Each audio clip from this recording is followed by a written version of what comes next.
컴플레인을 받았을 때, 진상 고객과 대화할 때 이 대화법을 적용해 보세요. 훨씬 빨리 더 상황이 해결되실 겁니다.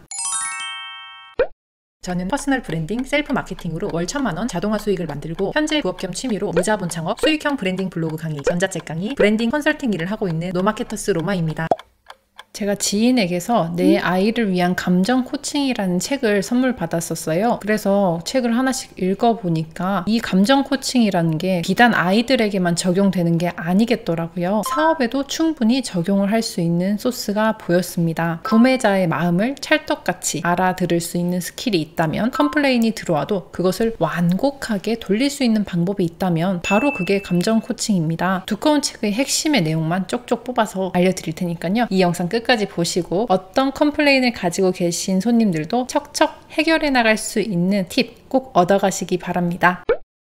내 아이를 위한 감정 코칭 책을 쓰신 존 가트맨 박사의 말에 의하면요, 충격적인 이야기지만 우리 뇌는 28살이 되어야지 완성이 된다고 합니다. 여성은 평균 24에서 25세, 남성은 27에서 28세가 되어야지 전두엽이 완성된다고 하는데요. 전두엽은 합리적인 생각을 하게끔 해주는 뇌입니다. 계획, 판단, 우선순위, 감정 조절, 충동 억제를 해주는 역할, 아주 중요한 역할들이죠. 이 5가지를 컨트롤하는 게 전두엽이라고 생각하시면 됩니다. 역으로 말하면 그 이전까지, 특히 아이들은 계획, 판단, 우선순위, 감정 조절, 충동 억제를 제대로 할 수 없다는 이야기고요. 나이가 들수록 뇌 발달과 경험을 통해서 노하우가 생기고 그것을 통해 화가 나도 아이들보다는 어른들이 조금 더 쉽게 컨트롤을 할 수 있게 되는 겁니다. 즉 전두엽이 다 자라나지 않은 아이들을 다루는 스킬을 익히면 어른을 다루는 스킬은 훨씬 더 쉽다는 거죠. 그래서 이 책을 사업적으로도 쓸만하겠구나 라는 판단이 선 거였습니다. 그래서 감정 코칭은 어떻게 하는 걸까요? 예전에 무한도전에서 한동안 감정 코칭에 대한 영상이 나왔었어요. 그래서 그랬구나, 우리 명수 그래서 힘들었구나, 이런 식으로 유행어를 만든 적이 있었는데요. 이게 아이건 어른이건 감정부터 수용을 해줘야 된다는 점, 그거를 이미 김태우 PD님은 알고 계셨던 것 같아요.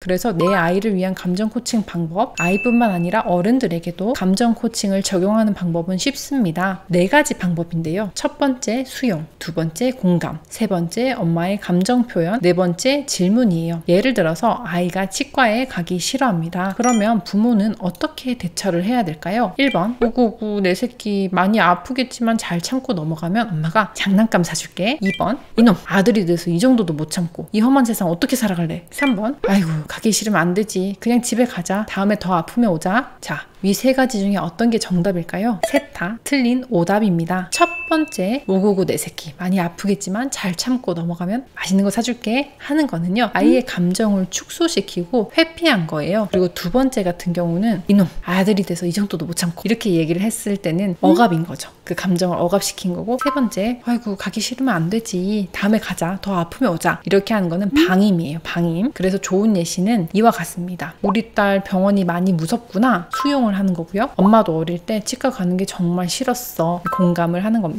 그런데 우리 딸이 더 이가 아파질까봐 엄마는 너무 걱정이 돼. 엄마의 감정 표현을 해주고요. 어떻게 하면 우리 딸이 용기를 낼 수 있을까? 질문을 해주는 겁니다. 또 다른 예시로 학교를 가기 싫다고 떼를 쓰는 경우예요. 우리 딸 학교가 가기 싫구나, 엄마는 딸이 갑자기 학교를 가기 싫다고 하니까 무슨 문제가 있는지 걱정이 되네, 엄마한테만 이야기를 해줄 수 있을까? 이런 식으로 조심스럽게 질문을 하는 겁니다. 그러면 아기가 이렇게 이야기를 하는 거예요. 학교 가면 애들이 딱지치기 안 끼워주고 같이 놀아주지도 않아요. 가기 싫어요. 이때 공감을 해주는 거예요. 그 감정에 대해서 공감을 해주는 겁니다. 그렇구나, 같이 딱지치고 싶은데 아이들이 같이 안 놀아줘서 속상하구나, 이렇게 수용을 먼저 해주는 겁니다. 엄마도 어릴 때 언니들이랑 공기놀이 하고 싶었는데 같이 안 놀아줘서 되게 슬펐던 적이 있어, 이렇게 공감을 또 해주는 거고요. 그러면 아기는 이야기를 듣다가 눈이 땡그레지면서 엄마도요? 어떻게 그럼 극복하셨어요? 이렇게 물어보는 거죠. 그러면은 이때 해답을 알려주는 거예요. 엄마는 열심히 혼자 연습해서 더 좋은 실력이 된 걸 언니들한테 보여줬어. 그러니까 엄마도 끼워서 공기놀이를 시켜줬단다. 우리 딸은 어떻게 해보고 싶어? 이렇게 마지막은 또 다시 질문을 하는 거예요. 그러면은 그럼 나도 열심히 연습해서 실력을 키워볼게요 라는 식으로 좋은 방향으로 이야기가 흘러가는 거죠. 물론 현실은 이와 다를 수도 있습니다. 한두 번 해가지고 해결될 건 아니니까요. 하지만 이 틀을 유지하면서 계속 이야기를 나누려고 노력하다 보면 차츰차츰 감정적으로 안정되는 모습을 볼 수 있을 겁니다.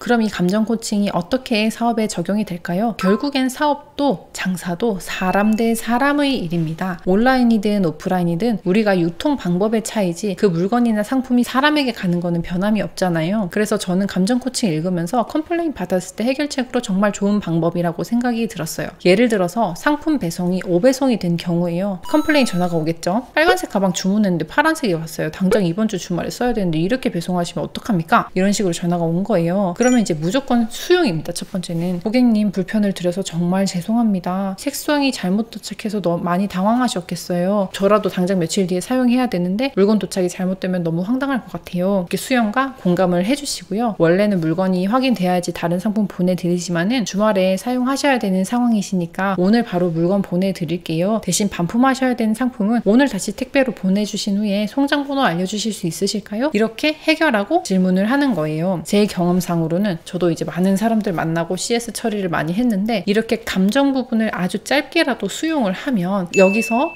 컴플레인의 강도가 완전히 떨어져요. 한 반 이상으로 줄어듭니다. 이때 만약에 수용이나 공감을 건너뛰고 바로 해결책만 제시를 하는 경우에는 일은 해결이 되었지만 이 찝찝한 기분, 이 나쁜 나의 기분은 해소가 되지 않거든요. 그러면은 해결이 되었어도 해결이 되지 않은 것 같은 기분을 느끼는 거예요, 상대방은. 그래서 꼭 처음에는 수용과 공감을 해주시는 게 중요합니다. 그렇게 되면요, 저 사람이 내가 뭐에 화가 나는지, 어떤 포인트에 화가 나는지 알고 있구나 라고 생각이 들면서 훨씬 마음이 너그러워집니다. 일을 하다 보면요, 다람쥐 쳇바퀴 돌아가는 것처럼 삶이 느껴지고, 그래서 녹음된 테이프처럼 감정 없이 똑같은 말만 되풀이될 수 있어요. 특히 콜센터에서 일을 하시거나 같은 말을 계속하고 계신 분들은 더 그렇겠죠. 그런데 어떨 때는 그런 반응이 상대방을 더 화나게 만들 수도 있습니다. 로봇처럼, 자동응답기처럼 나에게 어떤 해결책을 제시를 한다기보다는 의례적으로 상황을 피하기 위해서 일을 처리한다는 기분이 들면 더 속이 상해하고 더 화를 내신단 말이에요. 그래서 꼭 사업에서 만난 경우가 아니더라도 또 일상적으로 가족이나 친구들에게도 이렇게 내 아이를 위한 감정 코칭의 내용을 기반으로 해서 대화를 나누시면요, 리액션이 좋고 말이 잘 통하는 사람으로 여러분이 인정을 받게 될 겁니다. 사람의 마음을 사로잡는 방법, 감정 코칭에 대한 이야기였고요. 내 아이를 위한 감정 코칭에서 제가 특히 좋았던 부분을 발췌해서 여러분에게 각색해 말씀드렸습니다. 오늘 영상도 도움이 되셨기를 기대하고요. 다음에도 또 좋은 영상으로 만나 뵙도록 하겠습니다. 감사합니다.